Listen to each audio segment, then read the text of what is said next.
Hi, I'm Rachel Yatuzis, and I'm going to show you how to remove odors from your garbage disposal. One of the best things to remove odors is vinegar. You could, if you want, drop some ice cubes down in there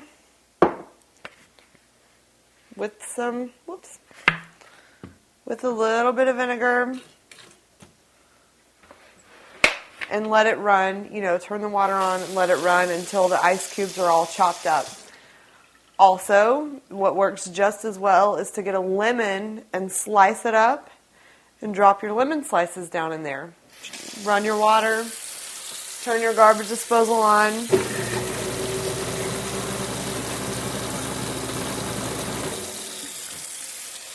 That will get rid of any odors that you have in the garbage disposal. The ice works really well as, an abrasive substance to just work around the edges of the garbage disposal. Ice is really great for cleaning it. The vinegar gets rid of the smell. The lemon gets rid of the smell. So I'm Rachel Yatuzis, and those are some very creative ways to get rid of odors in a garbage disposal.